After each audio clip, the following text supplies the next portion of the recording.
Clouds TV, empowering lives.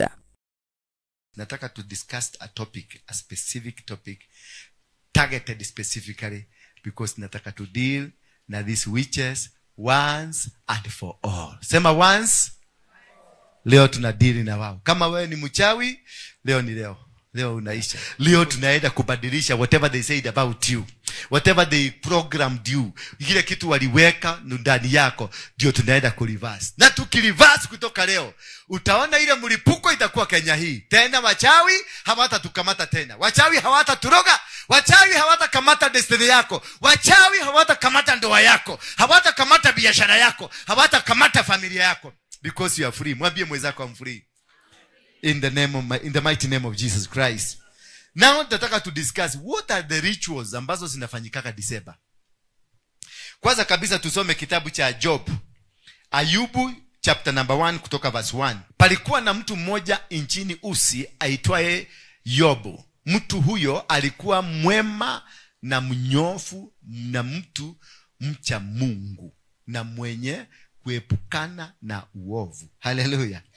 Ati mwenye nini? Kuepukana na nini? Kwa hivyo ni mtu alikuwa mnyovu, mtu mzuri, mtu ambaye hana lawama mbele za Mungu, lakini aligogwa. Haleluya. Lakini alifanya nini? Aligogwa. Alikuwa mtu mzuri, alikuwa mtu mnyovu, alikuwa mtu mtakatifu, alikuwa mtu ambaye alimpenda Mungu, mtu ambaye aliepukana na uovu wowote, hakufanya dhambi hata kama moja. Si kama Waruinge. Waruinge amefanya dhambi. Huyu alikuwa mtu msafi mpaka Mungu inamtabua. Lakini aligogwa hakugogwa. Aligogewa watoto, akagogewa mpaka mke, akagogewa mpaka ng'ombe, mabuzi zote ziligogwa. Kwa hivyo kukua msafi, kukua clean does not mean that you are immune. Wakiamua kukugoga watakugoga. Huyu mpaka shetani mwenyewe, si wachawi, hakutuma watu wa mkono. Shetani mwenyewe alienda kwa Mungu akamwambia hiki kijamaa kinakuabudu kwa sababu ya mali.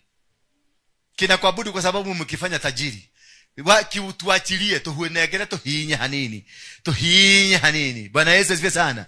Bwana akamwambia nendeni mfinye, msiguse moyo. Nendeni mfinye. Muone huyu jamaa hawezi kugeuka. Tuendelee basi tu. Ili nasema namna gani? Yobu alikuwa na watoto 7 wa kiume na 3 wa kike. Kwa hivyo ni mtu alikuwa ni baba. Na alikuwa na watoto wengi lakini imemshida kidogo. Bwana Yesu asifiwe sana. Tuende verse 3. Alikuwa baba. Verse 3. Alikuwa na kondoo 7,000. Huyo ni maskini? Alikuwa na ngamia 3,000. Ni maskini? Alikuwa na jozi 500. Ni maskini? Alikuwa na punda majike 500. Ni maskini? Na watumishi wengi sana. Ni maskini? Yeye alikuwa mashuhuri kuliko watu wote huko mashariki. He was a rich man, a popular man, a very strong man. But still alivinywa. Bwana Yesu asifiwe sana. But still alifanya nini? Alivinywa. Kwa hivyo hii kitu ya kuvinywa haitabui wewe ni nani.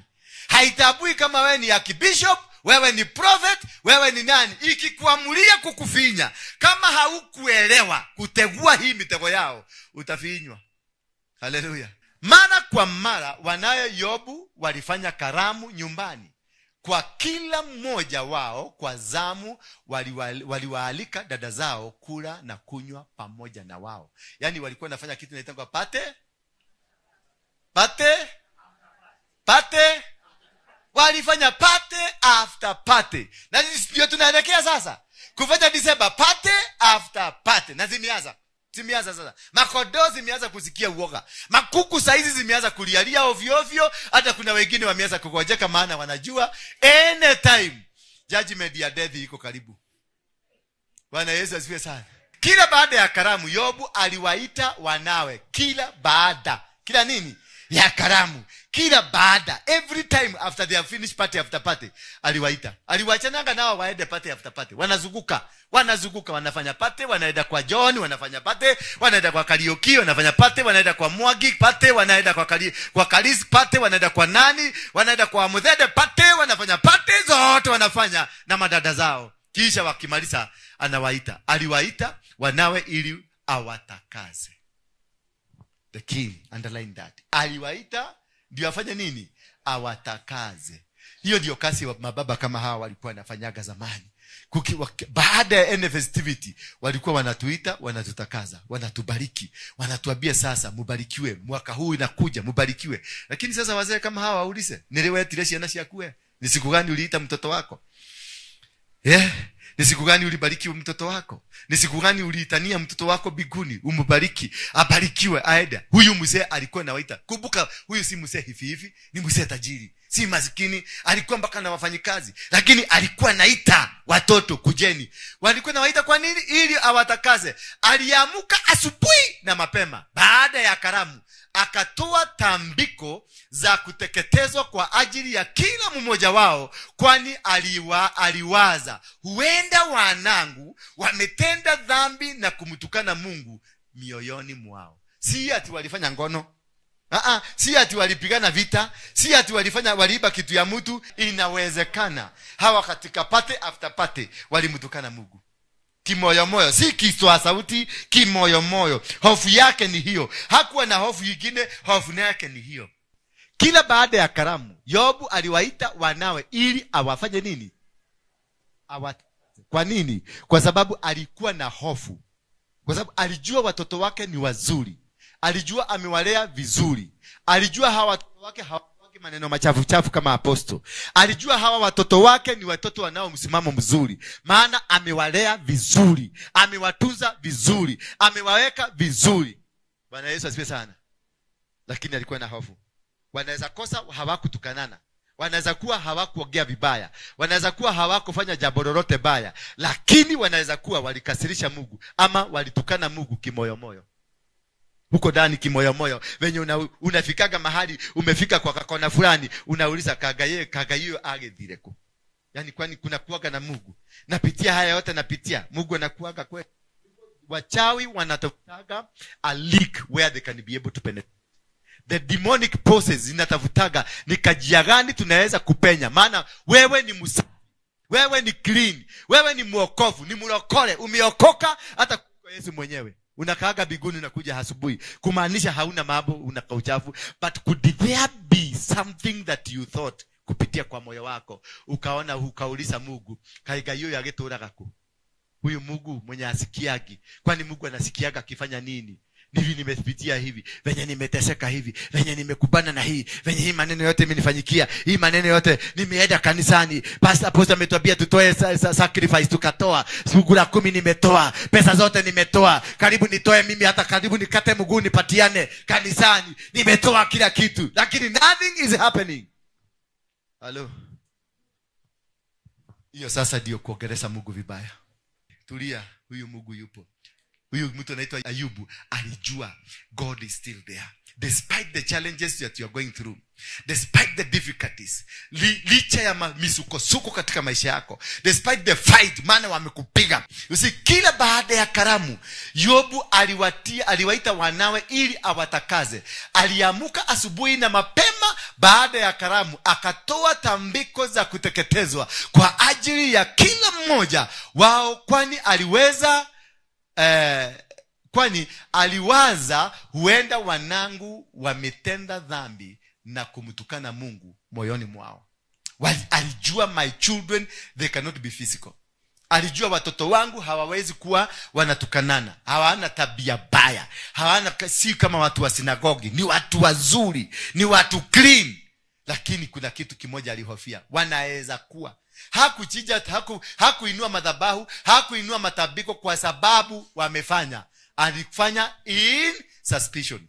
Could they, wanaweza kosea Mungu. Because Ayubu alitaka kuishi maisha clean, hakutaka ahusishwe na dhambi yoyote, iwe ni yake ama ya mtoto, iwe ni ya familia ama ya mke, hakutaka. Ndio kwa maana aliinua dhabihu, wakitoka hape zao aliwachinjia busi, na akachinja busi na akafanya sadaka ya kuteketezwa, kisha akawabariki na akawatenganisha na anything that could cause the challenges they have, anything that could cause the problem.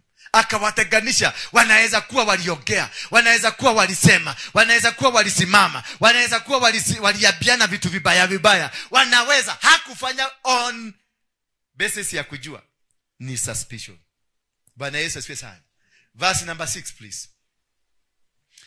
akamwambia hivi, basi ikatokea siku moja malaika wa Mungu walikwenda kukutana mbele yake Mwenyezi Mungu, naye shetani akajitokeza pia pamoja nao.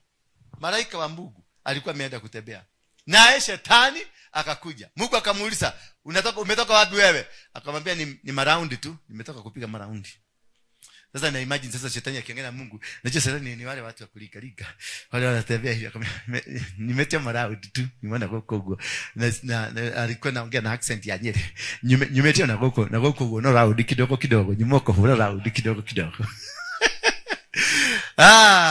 Vazi ya 7, tunasoma vazi ya 7 hapo. Mwenyezi Mungu akamuuliza shetani, umetoka wapi wewe? Naye shetani akamjibu Mwenyezi Mungu, nimetoka kutembea na kuzunguka duniani. Nimetoka kutembea na kuzunguka. Haleluya. Alikuwa akitembea akitafuta kufanya nini? Akitafuta mawindo. Alikuwa kwenye mawindo. Alikuwa akitembea kuangalia maajenti wake, wachawi na waganga wamefanya kazi. Sasa hii huu ndio mwezi ameanza kutembea. Ameanza kuzunguka akitafuta. Ana hii ndio wana fix deal ya next year. Bwana Yesu asifiwe sana. Kutoka tarehe 1 ya Disemba mpaka tarehe 14 ya Disemba ndio wanga wana fix arrangement ya next year. Kwa hivyo wale wanakuja kuruka hapa mwaka, ati tumekuja kuruka mwaka, ndio hapo tunakuja kufanya declaration ati mwaka huu nitafanya kazi, mwaka huu nitafanya biashara, mwaka huu nitaolewa, mwaka huu lazima nitafute kitolo dark and handsome, mwaka huu itafanyika. That is wastage of time. Kuruka mwaka inakuwaga sherehe. Fixing ni kutoka tarehe 1 mpaka tarehe 14 ya Disemba ndio una fix. This is the time we fix. This is the time you unlock and lock. This is the time that all that you want sasa ndio unaiweka na unaiinulia dhabihu. Ndio wachawi wakifanya, maana wao wachawi sasa ndio wameanza. Walianza tarehe 1 kufix maneno. Tarehe 7 ikifika tarehe 7 ndio wanaendaga full boss. Hawazo wanaendaga kugoga wakifuga. Sasa wako na makafuri kama wale wanaitwa. Ushaikutana na maajenti wale wanafugaga manyumba kule Dadora. Wanakuwa wamebeba makufuri mpaka imefika huko. Anaendaga tu akiangalia ni nyumba gani ijafugo. Sasa ndio wanafuga. Maroho yote wagaga wako hapa wamekuja kuhakikisha hatutafanya you are late. Umechelewa. Wewe enda tu ingia hapa kwa Manyuru hapa mbele, ama ingia hapo Kristo hapo chini. Labda hawa hawajielewi. Sisi tulijua na tukajipaga kutoka tarehe 1 wajawi. Kutoka tarehe 1 we have been in the operation. We have scattered your plans. Hallelujah. We have destroyed your plans. We have destroyed your command points. Sasa tunaenda tukibomoa zile pillars zao, command points zao, command stations zao, pillars zao, satellite zao. Tunaenda tukibomoa. Kamata hiyo anga yao sasa. Kamata anga yao. Kamata wachawi. Kamata satellite zao. Kamata communication zao. Kamata radar zao zote zikamate. Yes. Tumezinasa. Tulizishika. Sema tulishika.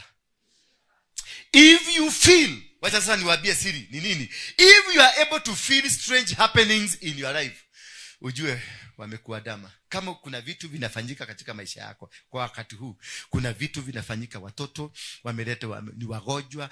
Bwana Yesu asifiwe sana.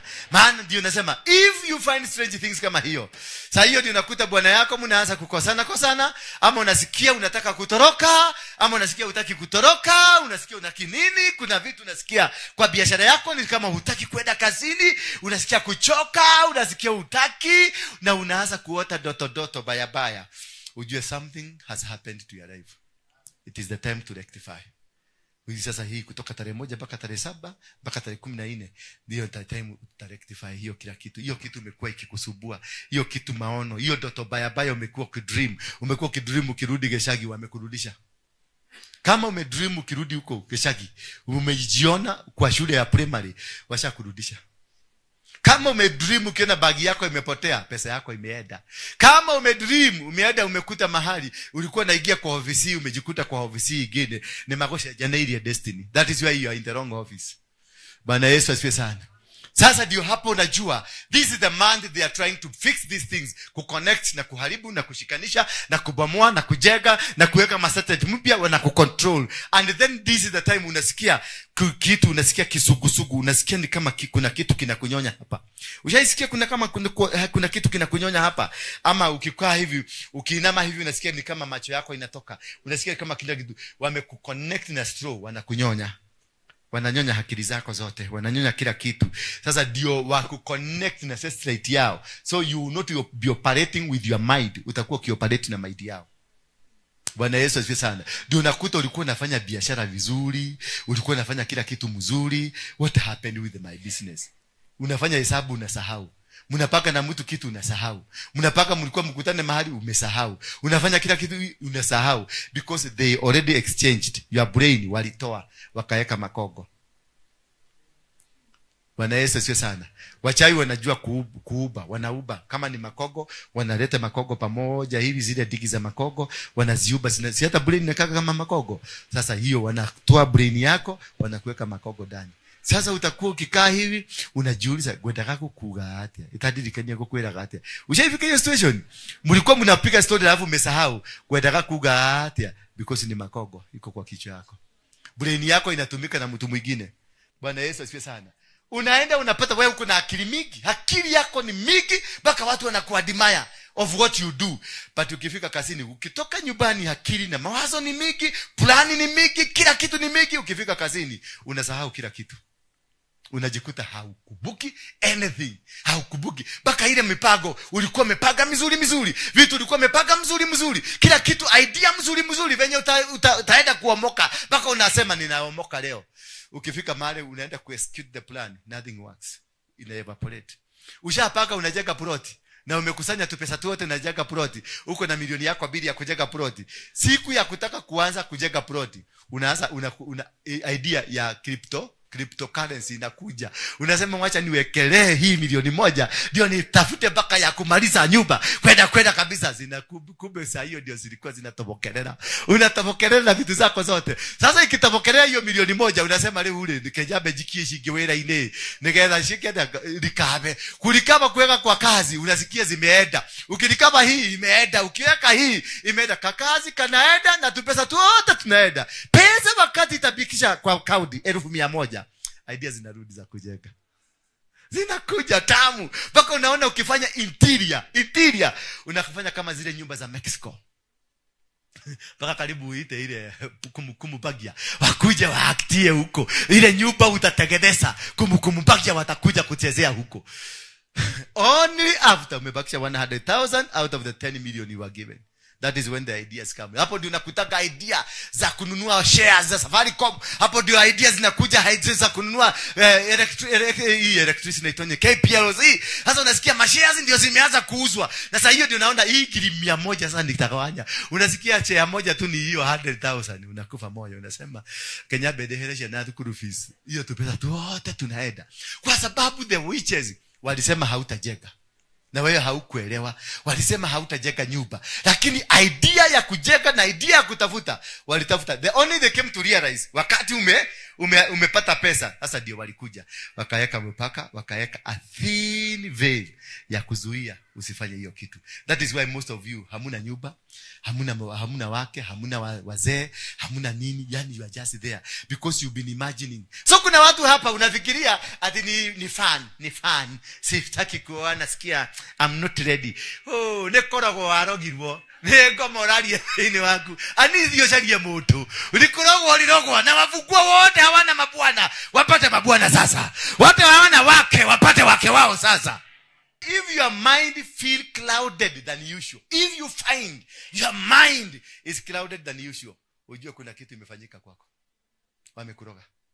Bwana Yesu, unasikiaga yani akili yako ni kama nuto tukaniro. Unasikia ni kama uko ndani kuna dogo. Ushaikaa siku moja unasikia uko ndani kuna dogo.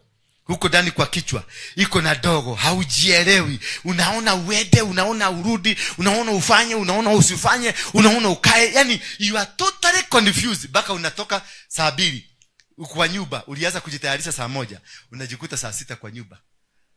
Unaenda bedroom mara 12 bedroom. Umeenda. Umeangalia mdomo haijakuwa ready venye inatakikana. Unachukua ile cotton wool, unakuta cotton wool mzima umeiharibu yote. Msiniulize nilijulia wapi. Bwana Yesu asifiwe sana. You totally get confused. Kazi yako unakuta badala ya kufanya biashara uwe na kiagago, yani inaitwa roho wa kiagago. Ukijua uko na roho ya kiagago, wamesha kushughulikia kitabu. You have been done with. Ndio unaona unarukaruka kama karoda, uko hapa, maana wali kushughulikia. Bwana Yesu asifiwe sana. If your dreams have been shifted. Kuna wakati ulikuwa naomba, unakumbuka dream. Ukilala lazima dream zote uliota, zote unazikumbuka. Na kama saa hii haukumbuki hata moja, they have shifted you. Wamekuondoa. Bwana Yesu asifiwe sana. That is the one mwaka hii mzima haukuota ndoto moja hata moja, haukuota anything. Maana badala ya kuota zile ndoto, unajua God can speak to us through the dreams. Na pia the devil, shetani pia anatumiaga dream kutuongelesha, kuiba maono yetu. Sasa ukiota kiatu yako ikichukuliwa, ikiibiwa, ujue hiyo ni dream ya shetani, wamekuiba. Ukiatu ikienda ni kumaanisha your mission has gone. Any mission you had has gone. Ukiota kiatu imeibiwa. Wangapi wameota kiatu imeibiwa? Thank you. Wakati uliona hiyo kiatu imeenda, ndivyo ulienda. Hello. Mother ni agosho. Ukiota ukiwa kwenu Geshagi na huko Nairobi, we Geshagi kwanyu, uthiete gucera nikore murarema, usharudishwa home. Kila kitu yako, maisha yako yote wamekufanya maskini. Yani that dream of going back home, it is to impoverish you. Umekuwa maskini. Biashara yako lazima utafuga. Lazima usipende utafuga. Huduma kama hii utafuga. Bibi utamwacha bibi ukora kimudu kigima, kimudurume kigima, kiko kwao, kimerudi kwa mama yake, kinakaa nyumbani, kimeacha bibi Nairobi. Kinapigiwa na bibi, "Dogi okay." Waigwa niyo kanyo tokarago kwa hivyo tuli sawa. Na ameacha bibi kwa mtaa. Hawataki kujua kama mtoto anakula, maana alifikisiwa na akarudishwa. Ako home. Hallelujah. Wangapi wameota wakiwa nyumbani ama shule ile walisomea? Ole wangu. Kitu kingine ya kunotice ujue rituals, wamefanya ritual kwako. If your sleep has been harder, hauonagi kulala, haulalagi. Baka asubuhi unashinda ukiwatch Ndura. Si Ndura anakuaga anakufurahisha, netoro kwaga. Ati ni Ndura kiraginya gogakia gutire. Ni uogo, ulikamatwa. Usigisi yako ilikamatwa, ndio mchana ulale.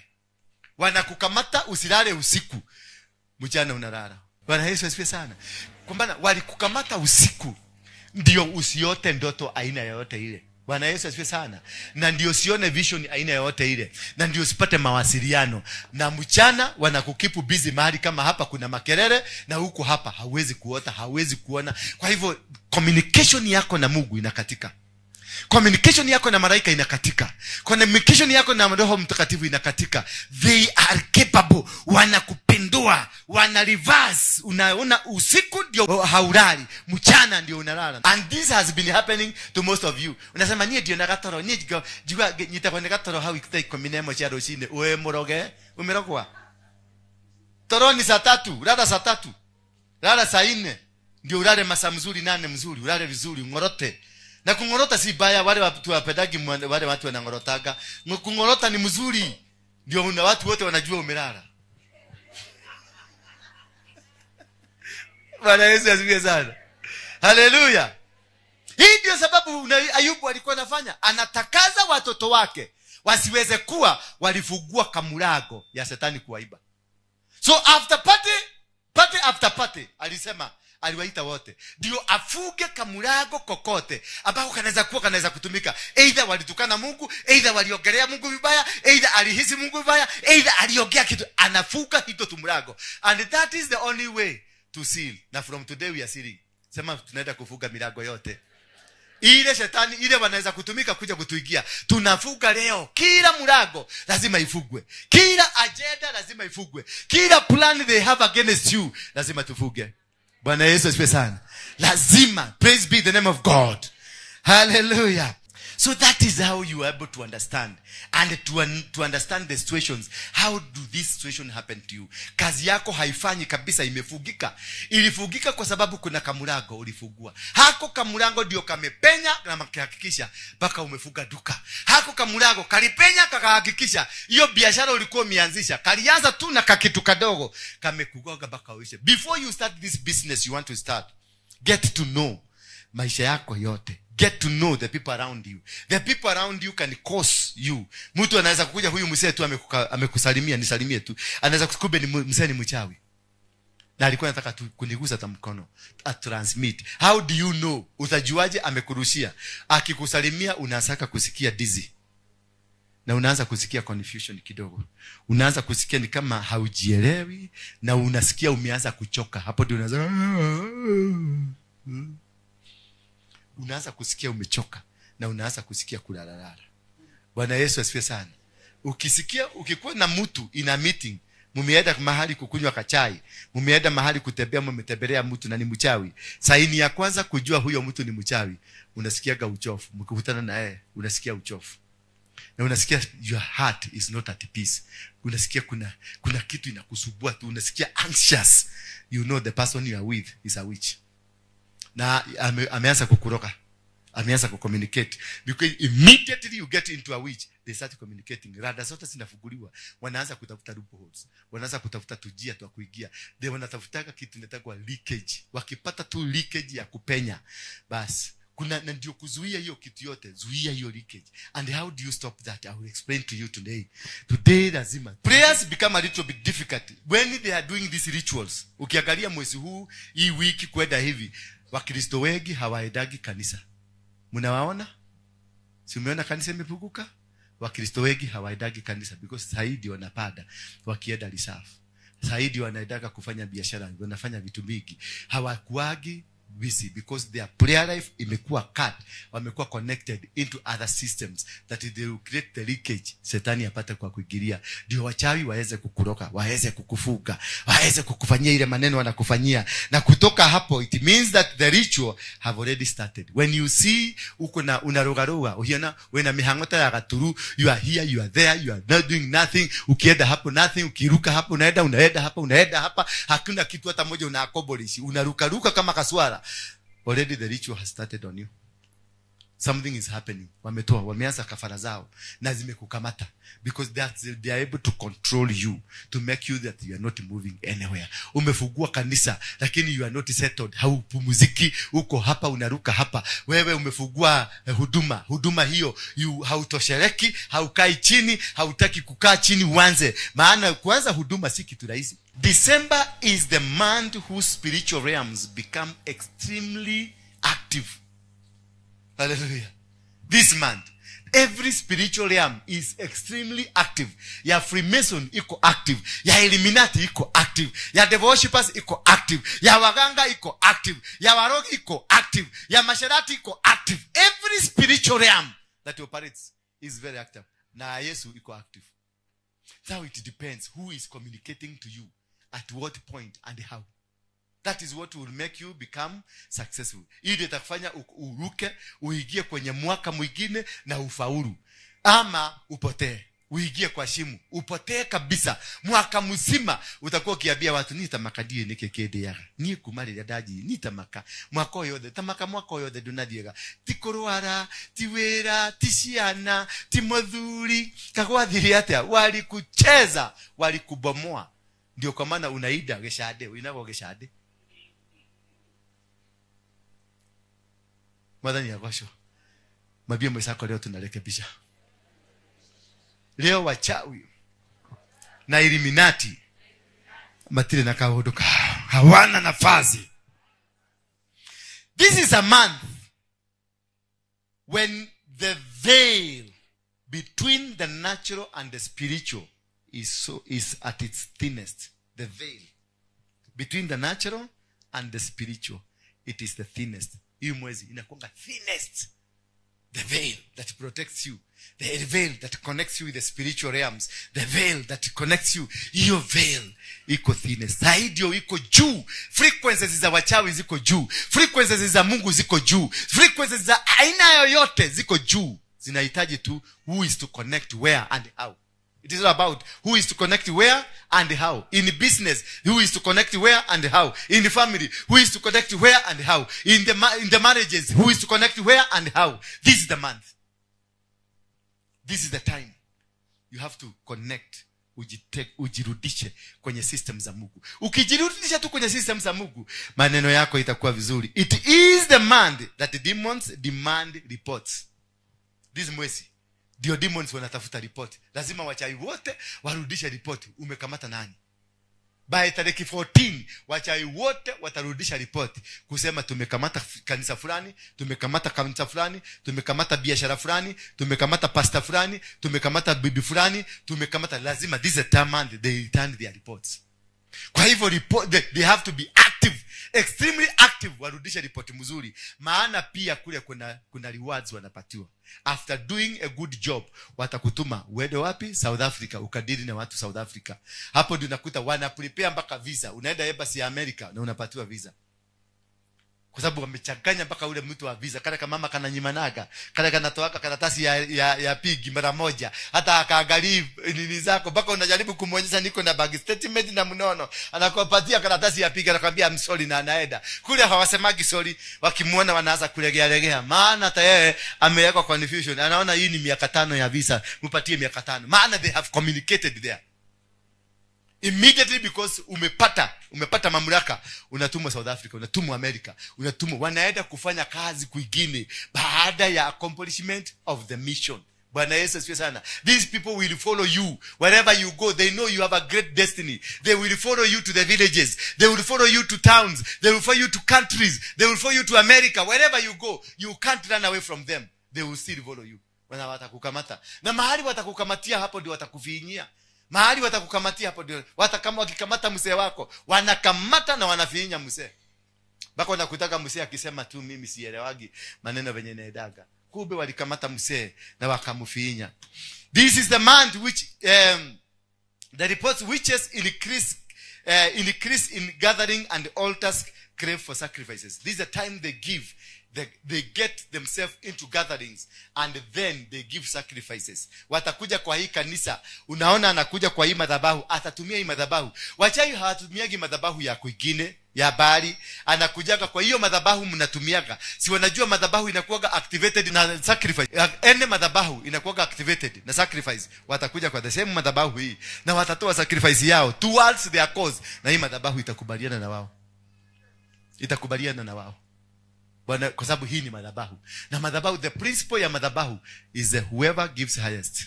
So that is why we need to cleanse it. We need to kuweka fire ikuwe migi. Ndio akikuja kuwekelea inamdetect, inachoma hiyo dhabihu yake, inaisha. Bwana Yesu asifiwe sana. Inamnyima nguvu, inamnyima. Lakini kama hii madhabahu wameweza kuiswitch wakiwa pale, ajue the apostle wa hii kanisa ako weak, ama the intercessory team in the hii kanisa iko weak, ama praise team ya hii kanisa iko weak, wapate access ya kukuja hapa, wataigeuza, itafanya kazi yao. Nitahubiri hapa nikifanya kazi yao, yeti mimi ni apostle. Nasema Bwana Yesu asifiwe sana. Nyinyi mnasema amen, lakini si Bwana Yesu namaanisha Bwana Shetani.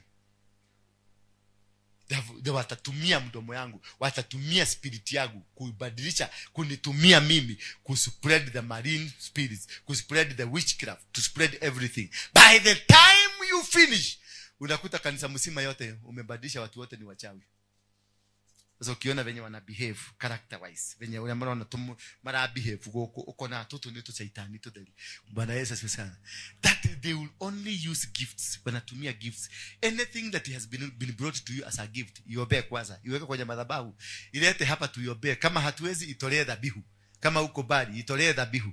Tuinalify kila kitu ambayo inaweza kuwa ndani yake. Bwana asifiwe sana. When others, wakati mwingi unakuta we are decorating, kama sasa tuko karibu kuleta the Christmas tree hapa, tuko karibu kuleta maua hapa, tuhangi maua hapa. Wow, katika upande wa shetani, they decorate their altars with blood and souls of the people. wakamata. Sasa the most decorated tree ya kishetani ya wachawi ni how amecapture souls. Ameshika wanawake wangapi, ameshika vijana wangapi, ameshika wamama wangapi. That is what we give promotion. Hiyo ndio itamfanya ainuliwe. Zile soul atapeleka. Ndio nakuaga very aggressive. They can do anything. Wanaweza kupatiana zawadi yoyote. They can spend any money because they are targeting to be promoted. They are targeting to be taken to the next levels. In the next levels they are, wanaenda wakiinuliwa, wakibarikiwa na wakifanyiwa maneno hale ambayo wanaweza kufanyiwa katika maisha yao. When people are celebrating holidays and good times in December, witches celebrate harvests from unsuspecting souls. For them in harvest. So, ni wakati wamelewa, ni wakati wamekunywa kane. Na hiyo maneno yote inafanyikaga through people. Watakuja sasa wa identify which person hapa naweza kutumia nani, naweza kutumia nani, and through those people ndio unaonaga wanatumia. Wakiona huyu jamaa ndio tuliko karibu naye sana, watamshika wamtumie. Ndio unaonaga saa nyingine nakujaga tu, jana tulikuwa rafiki na wewe, unaona nimekukata mara moja because najua you are a vessel, umeanza kutumika. Jana unaanza kuniletea tu vitu na kwambia weka vitu zako kando, kwenda wekelea kwa madhabahu. Si kupenda kwako, maana hata wewe hujui kile kitu nabeba. Maana aliyekupatia alijua uko na access yangu, akapitishia kwa soko na zikakuwa branded. Katika in the spiritual realm, they will capture your mind. Utajikuta kwa hiyo shelf inauza hizo vitu branded. Utaniletea hapa, unimalizie wapi? Because the entire target is to target the church to go down. The entire target ni kutarget nini? Bishop ama pastor ama the father ama the husband ama the wife. Whatever. The target is to target that person mwenye ako na calling, mwenye ako na mipango, mwenye ako na kitu ambacho kinafanyika katika maisha yake. And this is what now you must be able to be very cautious, because tunaambiwa nani? Tunaambiwa kuhusu Job. He used to take his children, anawatolea dhabihu, anawatakaza, anawaondoa kwenye mipango yote ambayo wanaweza kuwa walikuwa connected kwa hizo party after party. Wanatoa hiyo toto, anawabariki, anawatakaza every single moment. Tuwe tukitakasana.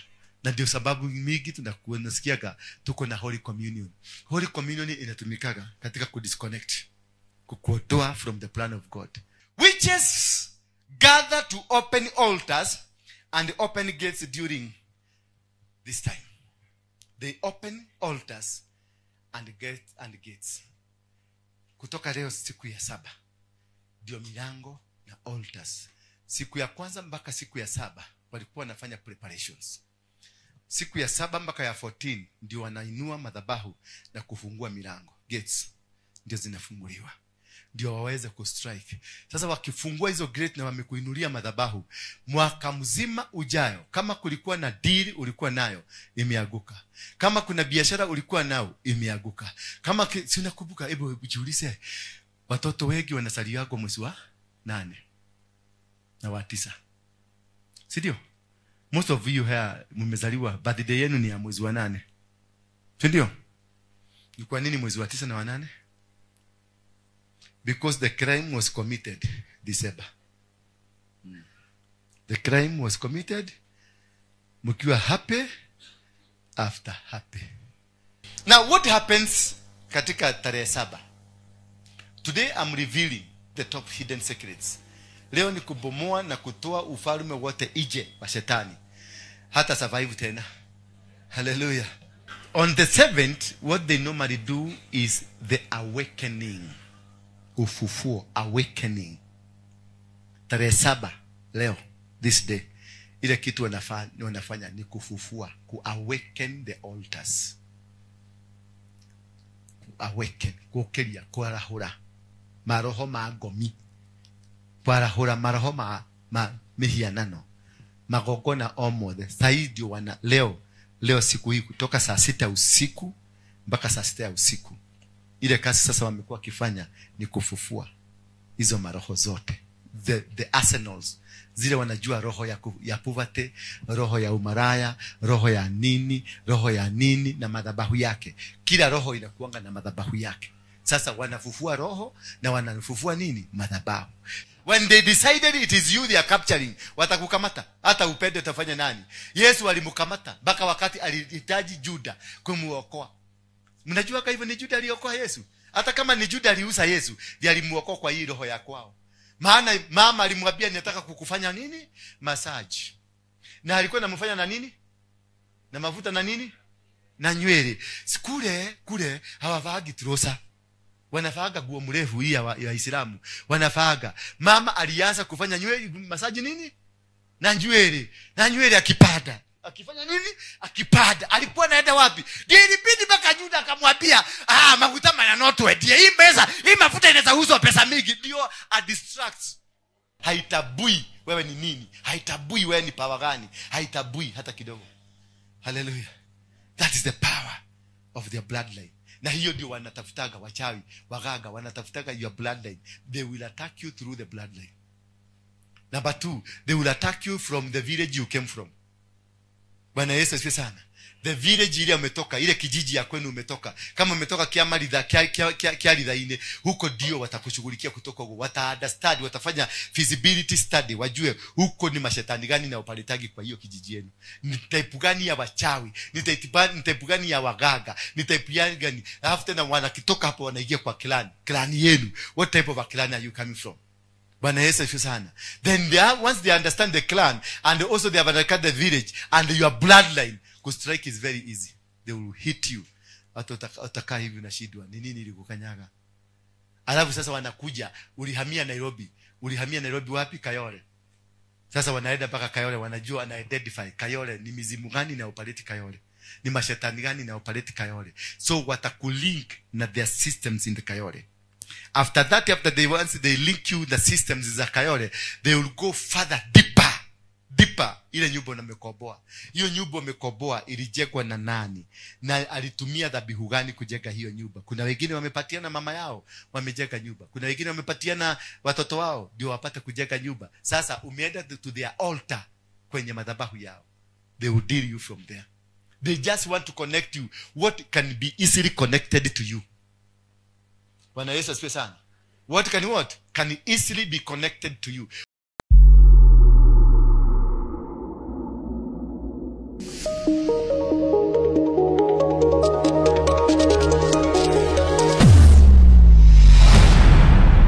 Bethel Clouds TV, empowering lives.